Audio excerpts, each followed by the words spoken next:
Airports have seen more affectionate hugs than the wedding halls. काही वर्षांपूर्वी वाचलं होतं मी हे वाक्य. वाचलं होतं त्यावेळेस पटलं होतं, 100% पटलं होतं. पण आज जाणवतंय. आता 10 मिनिटांपूर्वी, आता काही वेळापूर्वी, फार फार तर 10 मिनिटांपूर्वी मी तिला बाय म्हणालो. But I am really missing her a lot. 2 वर्षांपूर्वी, ॲक्च्युली अडीच वर्षांपूर्वी मी घर सोडलं. हो, मला रायटर व्हायचं होतं आणि ते मला सिद्ध करून दाखवायचंच होतं जगाला, बाबांना, आणि मुख्य म्हणजे मला स्वतःला मला प्रूव्ह करायचं होतं. मला स्वतःला दाखवून द्यायचं होतं की हो, तू हे करू शकतोस. आणि मी ते करणार होतो, केलं असतं आणि करत आहे. पण त्याच्या सोबत इतकं काहीतरी छान होईल माझ्या आयुष्यात. नीरजा भेटेल, म्हणजे पुन्हा नव्याने भेटेल, काहीतरी आमचं इतकं छान नातं तयार होईल असं मला आयुष्यभर जन्मात वाटलं नव्हतं. म्हणजे ज्याने कोणी माझ्या आयुष्याची स्क्रिप्ट लिहिली आहे ना, हॅट्स ऑफ यार, हॅट्स ऑफ. एवढी कमाल स्क्रिप्ट मी सुद्धा नाही लिहू शकत. एवढी सुंदर, एवढी प्रेमळ, एवढी रोमॅन्टिक, एवढी आंबट गोड, एवढी फॅन्टॅस्टिक आणि एवढी फिल्मी तरी सुद्धा खरी स्क्रिप्ट. सगळ्यांना नाही मिळत अशी स्क्रिप्ट आयुष्याची. आम्हाला मिळाली. आता आता जस्ट 10 मिनिटांपूर्वी आम्ही तिला सी ऑफ केलं. एक विचित्र शांतता होती. काय बोलायचं कुणाला सुचत नव्हतं. ॲक्च्युली रडूही येत नव्हतं. आपली जनरेशन काही एवढी इमोशनल वगैरे नाही आहे. Let's accept that. नाही येत आपल्याला रडायला. पण प्रॉब्लेम असा होता की रडू तर येत नव्हतं आणि हसायचा प्रयत्न सुद्धा सारखा फसत होता. बोलायलाच सुचत नव्हतं कुणाला काही. म्हणजे काकू तिला काही सूचना देत होती, आम्ही आणि बंड्या तिची खेचत होतो. जनरल सुरू होतं. बंड्या आणि नुपूर आम्हाला दोघांना चिडवत होते. सगळं असं होतं थोडं थोडं, पण तरी प्रत्येक वाक्यामध्ये, प्रत्येक घटनेमध्ये एक गॅप होती, एक इमोशनल गॅप होती. गेली 2 वर्ष माझ्या आयुष्यातली most beautiful 2 years in my life. गेली 2 वर्ष माझ्या आयुष्यातली सगळ्यात सुंदर, सगळ्यात हॅपनिंग, सगळ्यात रोमॅन्टिक, सगळ्यात जास्त भांडणं केलेली, सगळ्यात जास्त काड्या केलेली, उद्योग केलेली, नको त्या उचापती केलेली 2 वर्ष होती यार. It was magical. आम्हाला दोघांनाही माहित होतं की हे असंच होणार आहे. आणि हे सुद्धा आम्ही म्हटलं होतं, this is not the end, this is just a pause. Picture अभी बाकी है, सिक्वेल तो आएगा ही.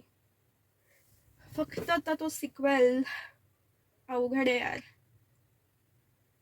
2 वर्ष मोठा पिरियड आहे ना. ॲक्च्युली आम्हाला दोघांनाही माहीत होतं की हे होणार आहे. कधी ना कधीतरी आम्ही दोघे लॉंग डिस्टन्स रिलेशनशिपमध्ये जाणारच आहोत, हे दोघांनाही माहीत होतं. It's not the end, it's just a pause. But yes, it's difficult.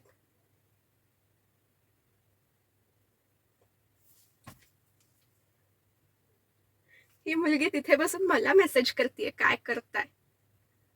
अवघड आहे. हॅलो, तुला काय 2 मिनिटात आठवण आली की काय आमची? तर काय करणार आहोत बाहेर. नाही, आम्ही निघालो नाही आहोत. तुझं प्लेन ज्यावेळेस टेक ऑफ होईल ना, ते आम्ही पाहणार आणि मग निघणार आहोत. नाही, काकू बाहेर आहेत, मी आत आहे. देऊ काकूंना? ओ, स्पेशली मला तुला काय आठवण येते माझी? हलकट? तू मला इतक्या वेळा हलकट म्हणतेस, तू काय कमी आगाऊ आहेस का ग आयुष्यात? जा ना, सुखानी जा आणि मला सुद्धा सुखानी जगू दे इथे. Let me enjoy my free life without you. Okay, bye. आणि आता फोन एरोप्लेन मोडला टाक, नाहीतर तुला एरोप्लेनच्या बाहेर टाकते. Bye, take care.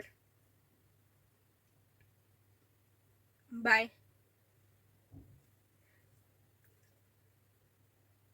मला हे इतक्या वेळा हलकट हलकट म्हणते, ही काय कमी आगाऊ आहे का आयुष्यात?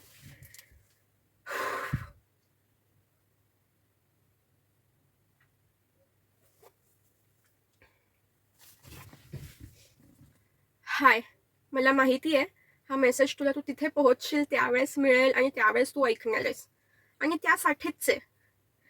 यु नो, आता मला तुला खूप सांगायचं होतं, खूप बोलायचं होतं. हो, म्हणजे आपण मघाशी एअरपोर्टवर भेटलो तेव्हा सुद्धा, आणि आता तू स्पेशली फक्त माझ्याशी बोलायला 2 मिनिट फोन केला होतास तेव्हा सुद्धा. पण नाही बोलता आलं, नाही सांगता आलं, शब्द नाही सापडले. होतं असं कधी कधी, लेखक असून सुद्धा शब्द नाही सापडत. बट यु नो, तू खूप कमालेस, तू खूप जास्त कमालेस, and I do mean that. उद्यापासून ऑफकोर्स आपल्या सगळ्यांची आयुष्य बदलणार आहेत, पण तुझं सगळ्यात जास्त बदलणार आहे. राहणं, बोलणं, वागणं, खाणं, पिणं, माणसं, आजूबाजूचा रस्ता, घर सगळं बदलणार आहे. आणि ऑफकोर्स तुला ॲडजस्ट व्हायला वेळ लागेल, वेळ लागणारच आहे. बट तुला असं कधीच नाही वाटलं पाहिजे that you don't belong there. You do belong there. तू खूप फाईट मारली आहेस आणि because you are fighter you are there. आणि तुला एकटं वाटू शकतं, बट दॅट डझंट मीन की सगळं संपलंय. यु नो व्हॉट, आज तुला जर सी ऑफ करायला आले होते ना एअरपोर्टवर, नुपूर, काकू, बंड्या, मी, आम्ही सगळी तुझी माणसं आहोत, तुझी प्रेमाची माणसं आहोत. काहीही झालं, जगात काहीही झालं तरी आम्ही नेहमी तुझ्यासोबत आहोत.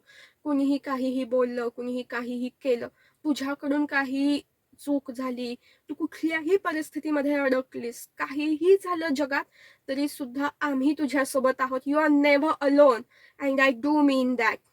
Remember it. And you are a fighter. आणि तू फाईट मारणार आहेस, तू जगात भारी फाईट मारणार आहेस तिथे जाऊन.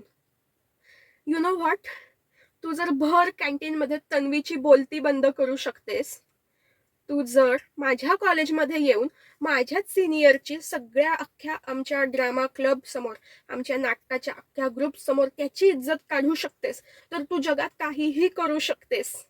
तिथे राहणं ही काही तुझ्यासाठी फार मोठी गोष्ट नाहीच आहे. आणि आय नो मी खूप फिल्मी वागतोय, ऍक्च्युली हा मेसेजेस खूप फिल्मी आहे, पण आता काय करणार, तू इतका फिल्मी, इतका हँडसम, इतका चार्मिंग मुलगा गटवलायस, येतो हो नाही था. हे तशी तुला सवयच आहे रात्री अपरात्री माझे असे फिल्मी सेंटी मेसेजेस येण्याची, अशा फोन कॉल्सची. सो ज्याच्यासाठी हा मेसेज मी रेकॉर्ड करतोय की take care, and we all love you, and we all are with you. आणि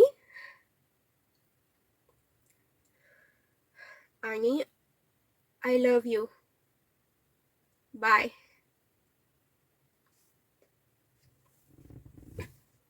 प्रेम खरंच अंधळं असतं यार, पण आम्हाला दोघांना त्याने डोळस केलं. प्रेम खरंच वेडं असतं, फार वेडं असतं, पण 2 वेड्यांना त्या प्रेमाने शहाणं करून सोडलंय.